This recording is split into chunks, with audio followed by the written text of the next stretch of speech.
As we begin our Advent season, I'm actually kind of taken back in time a little bit to my time in seminary. So what happens in seminary, you have all these brand new, shiny, transitional deacons, right? They have one more year left in seminary, and they're just kind of itching to get out and to be ordained priests and to get back to work, I guess you could say. And on one particular day, first Sunday of Advent, the deacon gets up at 6:30 in the morning. That's when we celebrate Mass at the seminary. And, you know, it's kind of one of those situations where everybody's a little tired. It's kind of calm and tranquil. And he preaches the gospel. Everybody sits down. And he screams about at the top of his lungs, "Stay awake," right? Be watchful from the gospel. And that's the theme of our readings today, that watchful vigilance, right? In the first reading, Isaiah, he's crying out for the coming of the Lord and says, "Would that you might meet us doing right, that we were mindful of you in our ways." And the only way that we can have him finding us doing those right things is if we are watchful, if we are alert, awake. And then in the gospel, the Lord kind of says it all the more directly, right? He uses that example of a man who travels far away and leaves everything into the custody of his servants. And they don't know when the master will return, day or night, at cockcrow, midnight. They just simply wait for his arrival. And Advent is always then a season for that watching and waiting for that arrival, the arrival of Christ. And so it's a perfect time to reflect as we begin the Advent season and as we begin the new liturgical year. This is New Year's Day for the church, first Sunday of Advent, day one of the liturgical calendar, right? What are we doing to be watchful? What are we doing to be vigilant? And how are we going to prepare ourselves for the coming of Christ at Christmas? Christmas, in a way, is a story of two comings, you could say. The first, obviously, is that of Christ. But the second one is a little bit of a different coming. And everyone here has more experience with this particular coming in this particular church than I do, because I'm the new guy, right? But I'm sure all of you could tell me that at pretty much every Mass of Christmas, especially the vigils, we're probably going to see a slight uptick in the number of attendants. Would that be fair to say? Yeah, right? You know, when I first got here, I was, shocked that when I was thinking of being a priest, the thought never occurred to me to be standing up in front of 800 people. You know, my church is like 400 at best on a Sunday. And so the thought of 2,000 people in here at Christmas, not going to lie, a little terrifying, right? But that's the case, right? We're going to be welcoming the coming of all of these new arrivals. It's our first opportunity of the liturgical year as a parish to evangelize, right? To show these new arrivals, to reach out to them, to invite back all of those people who normally don't come every week. It's one of two opportunities in the year, I guess you could say this, along with Easter. And so what are we as a parish doing with this opportunity? What do we want them to see in us that makes us different from all of the rest of the options that are out there? And I think that starts first and foremost with our own watchful vigilance, right? I find this axiom or mantra, whatever you want to call it, to be really useful, to not expect anything of others that we wouldn't first expect of ourselves. And so what is it that we hope that they see? Well, I hope they see the love and the passion that this parish has, right? Our Mass attendance, if you read the bulletin a few weeks ago, if not, we're up 36% from last October when we do the October counts. Every single Mass had an increase of numbers. You know, I can barely book a room downstairs during the week because we have so many ministries, classes, other things, small groups going on and utilizing those resources. And that's incredible. And trust me, I've been to dead or dying parishes before, and this is not one of them. We're doing an amazing job with that.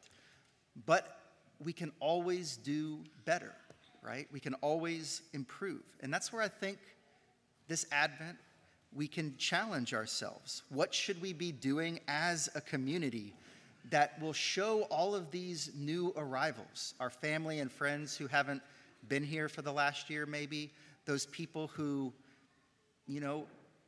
feel alone and they want to be in a community during the Christmas season. What can we do to show them what we are truly about?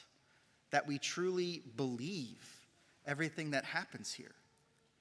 Are we here simply to check a box for a Sunday obligation, or are we being intentional about worship, about how we come here? How are we preparing to make that first impression for them, to truly evangelize, And so I want to offer 3 things. They're going to sound maybe insignificant, but I think there are 3 things that all of us can do together to first prepare ourselves to make that first impression. And they're not hard. Like I said, you might not even think that doing them would contribute much. But when it comes to evangelization, right, that's a scary word for most Catholics. When I say I want all of you to evangelize, probably most of you get the image of having to walk door to door, knock on neighbors' houses. Have you heard of the Catholic Church, right? That's weird for us. We're not used to doing that, right? And so where we need to start is by starting with the small things and doing those small things really well. And so the first 2 things are related, right? It's how we arrive here and how we depart from here. Now, before I even celebrated my first Mass here, some people kind of joked with me that there's these mysterious trains that arrive at St. Susanna, and they arrive about 5 to 10 minutes after the beginning of Mass, right? And I didn't quite know what they were talking about. I was like, I don't know where this train is. But what they were joking about, right, is that typically about 5 to 10 minutes after Mass starts, we still kind of have people trickling in, right? Getting here a little bit late. And I'm usually in the rectory when I don't have Masses, and I can see people through the windows, taking off 10, 15 minutes before Mass normally ends. And now I know my homilies are just a tad longer than Father Barry's, but they're not that long, right? So when I have the Mass, for example, right, when it's time for the ending procession, it's sometimes hard to kind of walk down this aisle and get out those doors over there because, as soon as that music starts, or even sadly before the music starts, we kind of have a rush of people heading towards that door to, beat the traffic or whatever. Now, none of you need a homily to know that it's simply a matter of respect to show up on time, to not leave early. All of you do this in your daily lives, whether it's with work, whether it's with events and things of that nature. All of us know that, right? And the other thing is, I can't force any of you to do any of this. I can't run up there with a stick and keep you from, leaving Mass, or I can't call you on the phone and tell you, hey, it's time to leave for Mass to get here on time, right? I can't do any of that. All I can do is simply ask, right? Maybe use a little bit of that guilt, peer pressure, right, that comes from, standing at the ambo and talking about these things. And obviously there are things that happen, especially when you have children. And I can't tell you how incredible it is to see the train of children that run out to the Our Lady of Guadalupe room and participate in the children's liturgy of the word, and to hear their voices. Like, don't ever think that children's voices bother me. I'm one of 5. I grew up with loud noises all the time. It's incredible. It's beautiful. And sometimes we can do everything in our power and we still show up a little bit late, right? And we're not talking about those situations here. We're talking about the times where if you just looked into the mirror and go, I could have planned a little bit better. I could have done a little bit better, right? And I'll let you be your own judges of those situations. But what I want you to see in these 2 situations isn't me yelling at you about coming late or arriving late, or I just want you to consider, what message do these things send to our guests who will be here? Because I think it sends the message, implicitly anyway, that what happens here isn't as important as we say it is. And then we have to ask, if we're not giving Mass our time, our attention, the respect that it's due, then how could we expect that of anyone else, especially our guests who haven't been for a while? Now, the third thing that I'd ask you to consider is probably the more combustible one, right? Everybody gets a little nervous when we talk about this, but it's simply, what is our attire for Mass? You know, men and women, we're as different as we can be. Men, generally, we hate dressing up. We hate it, right? We don't want to do that. And honestly, sometimes we can just be a little bit sloppy in our attire as men. Ladies, you generally have no problems dressing up, right? But with ladies, modesty can be the problem, right? And I'm not going to give examples of what constitutes sloppy or what constitutes immodest. I think it's one of those things where we all know it when we see it, right? And again, nobody likes being corrected on what they wear, and I like correcting it even less, trust me. But again, I want you to look at it from a different point of view. What message does that send to our guests who will arrive here on Christmas? I think it sends that message that it's not important enough. If it were, we'd dress up, right?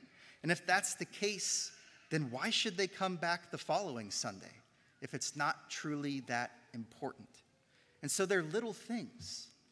They're small things, but they make a huge impact when somebody comes here for the first time and sees what they see.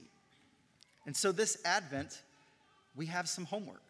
I always give homework to the kids when I do the school Mass. And so this is our homework for the Advent season, right? I'd simply ask you to consider these three things and find a way to improve upon them in some way. And all of us can do something, right? If you find that you tend to get here 5 minutes late, right, shoot for 5 minutes early, you know? Don't beat me to the front door. Let me get out that door and let me get to that front door so I can at least say hi to all of you, so I can greet you. I know there's so many that I've yet to be able to actually shake a hand and say, hi, how are you doing? But let me get there first if you can. And on Christmas, right, and all throughout the Advent season, what can we do to maybe upgrade our attire? And make it fun. Parents, you're the leaders of your family. Make it a Sunday of, we're going to do our Sunday best, right?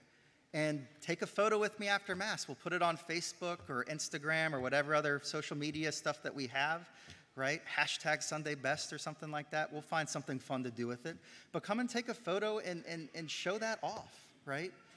The whole point of all of this is simply, let's be a little bit more intentional about what it is that we're doing here, right? Let's be intentional so that when our guests arrive on Christmas, what they see is a community of intentional disciples who truly have that passion and love for this parish, and not only want to just share it with themselves, but they want to share it with all of those people who are looking for a new home, right?